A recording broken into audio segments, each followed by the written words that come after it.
començat com la segona pota, la segona branca del talent gironès, que és el talent promoció, que és el que inaugurem avui aquí, que consta de 3 produccions pròpies per promocionar precisament joves artistes de la comarca. Llavors hi ha una segona producció que també es fa a Bescanó d'un cicle també de 3 exposicions i una altra producció d'un espectacle que anomenem Cafè Art, que es farà a Sarrià de Ter. Endavant, moltes gràcies. A la meva exposició podreu veure 3 col·leccions diferents que tenen com a fil conductor la natura. Una d'elles es diu Primavera, que és la primera que vaig fer, que vaig fer ja pensada per exposar, que són aquestes noies amb flors que els surten de l'esquena. Si voleu descobrir més sobre la temàtica,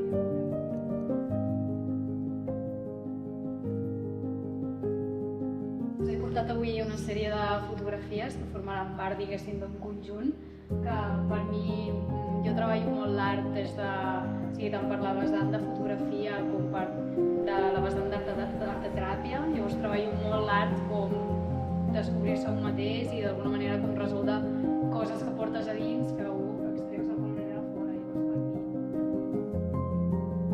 Jo he volgut representar el que és més introductiu a la salut mental, les emocions, la sensibilitat de les persones, en la qual podreu veure en les il·lustracions que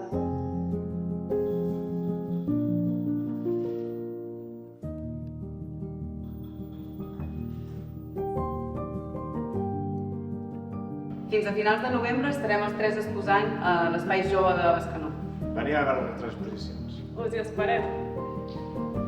Hola, soc la Carla Puig i considero una artista transdisciplinar que agrada jugar amb la interacció del públic amb les seves obres.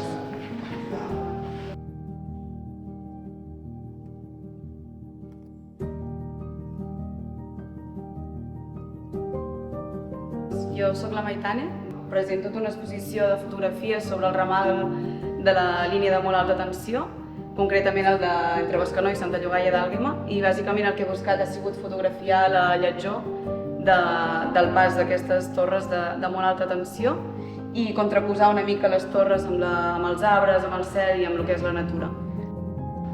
Hola, soc en Roger, faig tall amb motosserra, amb fusta, lògicament.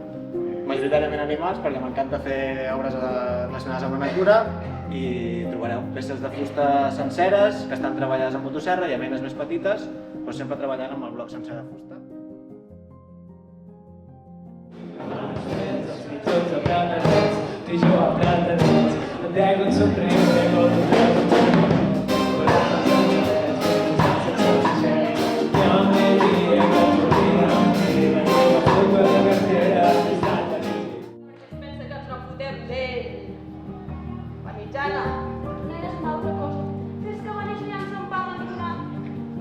I no, ho dic als meus fills i soc psicòleg, que s'identifica amb les qüestions, que això la motiva i han de denunciar. Que massa conceptual, que frega l'ontològic, que utilitzen el directe, el que es viu, i l'escoltar ell, gusta, i la ment sembla començar a veure's més enllà de simples objectes lúdics, bells.